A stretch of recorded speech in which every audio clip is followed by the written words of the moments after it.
সাইয়েদনা ইব্রাহিম ওনার ছেলে ইসমাইলের দেখতে গেলেন।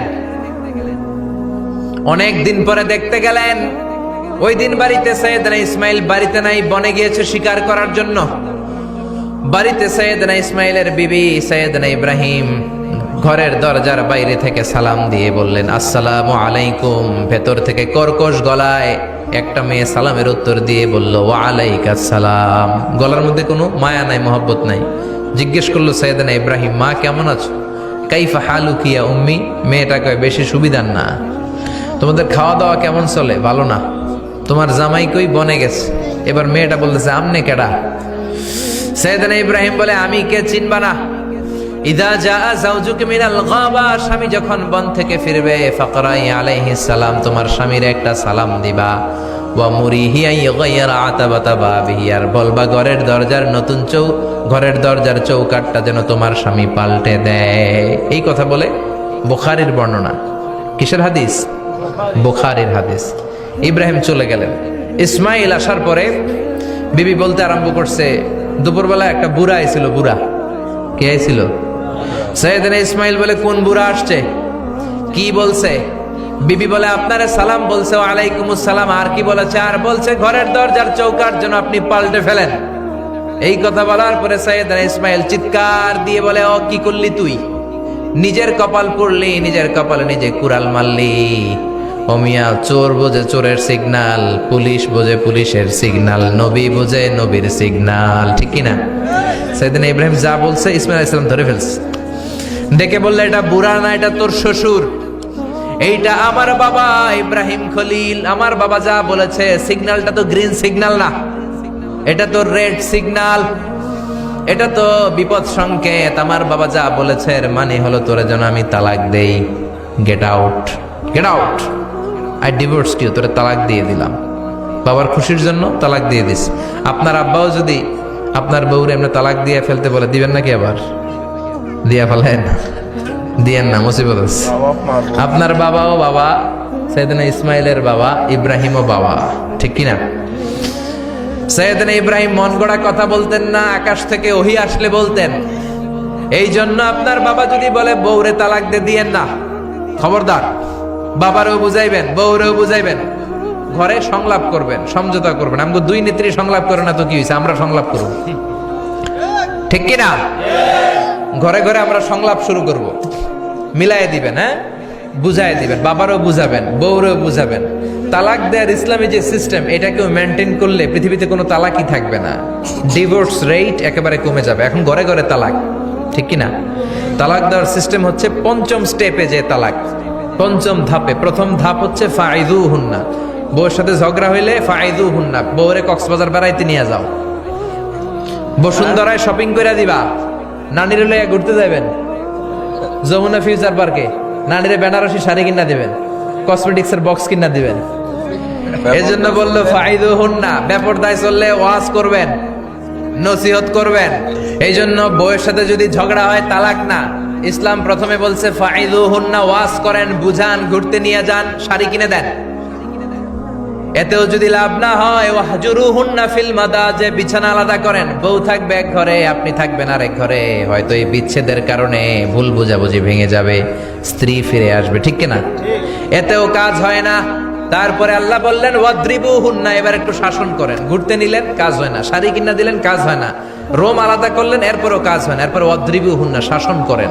অনেকে এটার অর্থ করে বউরে পিটাও না, পিটানো না। বিশ্বনবী কোনোদিন বউয়ের গায়ে হাত দেয় নাই। ঠিক কিনা?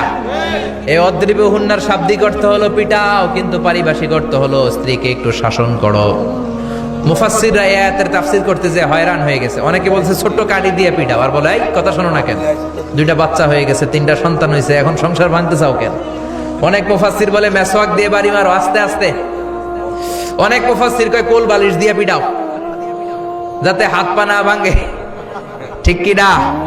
ওয়াদ্রিবুহুন্না, শাসন করো। শাসনও যখন কাজ হয় না, তারপরে আল্লাহ বললেন ফাবাআসু হাকামাম মিন আহলিহি হাকামাম মিন আহলিহা, উভয় পক্ষের মুরব্বীরা বসবে, মিলায় দেওয়ার চেষ্টা করবে। এতও কাজ হয় না। 4টা স্টেপ শেষ, পঞ্চম স্টেপে তালাক। তাও রাগের ছোট যে আমরা বলে দিই 3 তালাক, 22 তালাক, এভাবে না। তালাক 2 ধরনের, তালাক আর সুন্নি, তালাক আল বেদঈ। একটা সুন্নতি তালাক আর একটা বেদাতি তালাক। বেদাতি তালাক দেয়া যাবে না, সুন্নাতি তালাক দিবেন। মানে প্রতি মাসে একটা, আপনার বউয়ের যখন মাসিক হয় না, যখন পিরিয়ড হয় না, আপনার বউ যখন সুস্থ আছে, ক্লিন আছে, তখন এক তালাক। 1 মাসের মধ্যে ফিরে আনার সুযোগ আছে না নাই? 1 মাস পরে দিবেন দ্বিতীয় তালাক, দ্বিতীয় মাসেও ফিরে আনার সুযোগ আছে না নাই? ঘরে রাখবেন, হয়তো বিবিরে দেখে আপনার মনে ভালোবাসা জমবে, বিবির মন নরম হয়ে যাবে, বিবিকে ফিরে আনা যাবে। তৃতীয় মাসে 3 তালাক যখন দিবেন, আর ফিরে আনার সুযোগ নাই। এটাকে বলে আত-তালাক আল বাইন আল বাইনুনা। এরপরে আর ফিরে আনার সুযোগ নাই। এই প্রসিডিউর গুলো যদি মেনটেন করেন, তালাক হবে? তালাক হওয়ার সুযোগ আছে? এজন্য এগুলো মেনটেন করে তালাক দিবেন, ডিভোর্স রেট কমে যাবে। ওমরে ফারুকের জামানায় এক লোক তার স্ত্রীকে 100 তালাক দিছে। কয় তালাক? এরকম ডাকাত বাংলাদেশও আছে না নাই? 100 তালাক দিছে। এখন ওয়াইফ যে ওমরে ফারুককে বিচার দিছে, ওমরে ফারুক বললো তোমার হাজবেন্ডকে ডেকে আনো। ডেকে আনা হলো, কিরে কয় তালাক দিছস? কয় 100 তালাক। দিবি 3 তালাক, 100 তালাক দিছস কেন? কয় মেজাজ গরম আছিল। ওমরে ফারুক বলে ঠিক আছে, বিচার হলো 3 তালাকে তোর বউ তালাক, বাকি 97 তালাক এখন তোর পিঠে পড়বে। সুবহানাল্লাহ পড়েন। এরকম যদি মাইট দেওয়া যেত জায়গা মতো, সব তালাক বন্ধ হয়ে যেত। চিল্লায় বলেন ঠিক কি না? এজন্য আপনার বাবা যদি বলে ও বাবা তোর বউরে তালাক দে, তালাক দিবেন না, বুঝাবেন। বাবারেও বুঝান, বউরেও বুঝান, বরকত দিবে কে? সাইয়েদনা ইব্রাহিম বললেন ঘরের দরজার চৌকাঠ পাল্টে ফেলবো। মনে আছে ঘটনা? না ভুলে গেছেন বোধহয়? তালাক দিয়ে দিলেন বিবিকে। নতুন সংসার শুরু হলো, আরেকটা বংশীয় নেককার মেয়েকে বিয়ে করলেন। 3 বছর পর সাইয়েদনা ইব্রাহিম আবার বেড়াতে আসলেন। আজকেও সাইয়েদনা ইসমাইল বাসায় নাই। সাইয়েদনা ইব্রাহিম সালাম দিলেন, আসসালামু আলাইক। এবার জাদুমাখা কণ্ঠে, কুকিল কণ্ঠে, মোলায়েম কণ্ঠে একটা মেয়ে ঘরের ভেতর থেকে বলে ওয়ালাইকুমুস সালাম। ওয়ালাইকুমুস সালাম। সাইয়েদনা ইব্রাহিম বললেন কাইফা হালুকি ইয়া উম্মি, মা কেমন আছো বলো বলো। মেয়েটা বলে আলহামদুলিল্লাহি আলা কুল্লি হাল, সব অবস্থায় আলহামদুলিল্লাহ। সুবহানাল্লাহ পড়ে। সংসার কেমন চলে? কয় খুব ভালো। খাওয়া দাওয়ার অবস্থা কি? কয় আরো ভালো। এবার মেয়েটা বলে কে আপনি? এই মরুভূমির মাঝখানে রৌদ্রের মধ্যে দাঁড়িয়ে দাঁড়িয়ে কথা বলেন, কেউ তো কোনোদিন আমাদের খোঁজ নিতে আসে না, কে আপনি? ঘরে আসেন। সাইয়েদনা ইব্রাহিম বলে না, আমার পরিচয় দিব না, ঘরেও আসবো না। মেয়েটা বলে আপনি যদি ঘরে না আসেন আমি কিন্তু রাগ করব। সুবহানাল্লাহ কোন। জোর করে ঘরে নিলেন, শরবত খাওয়ালেন, খেজুর খাওয়ালেন, রুটি খাওয়ালেন, মাংস খাওয়ালেন। সাইয়েদনা ইব্রাহিমও চোখের পানি ছেড়ে দোয়া করলেন, ও মিয়া এটাও মাইয়া আগেরটাও। আহা, বেশ কম আসরা নাই? সাইয়েদনা ইব্রাহিম মাথায় হাত বুলিয়ে দিয়ে দোয়া করলেন আর বললেন ইদা জা যাওজুক মিনাল গাবা, তোমার স্বামী যখন বন থেকে ফিরে আসবে, ফাকরাই আলাইহিস সালাম, তোমার স্বামীর একটা সালাম দিবা।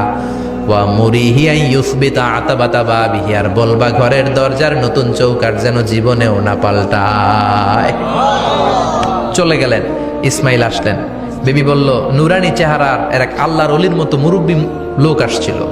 মুরব্বী আসছে শুনে ইসমাইল তো ভয় পেয়ে গেলেন। কিরে, আগে তো একটা ঘটনা ঘটছে, ঠিক কিনা? কেমন আচরণ করেছিস বল। বিবি বলে আপনি ভয় পাবেন না, আমি খুব ভালো আচরণ করেছি, আপ্যায়ন করেছি। তিনিও খুশি হয়ে আমার মাথায় হাত বুলিয়ে দোয়া করে দিয়েছেন আর বলেছেন ঘরের দরজার নতুন চৌকাঠ যেন জীবনেও আপনি না পাল্টান। সুবহানাল্লাহ। সাইয়েদনা ইসমাইল বিবিকে জড়িয়ে ধরলেন। বিবিকে জড়িয়ে ধরে বললেন ও বিবি, তুই তো পরীক্ষায় গোল্ডেন এ প্লাস। কি এ প্লাস?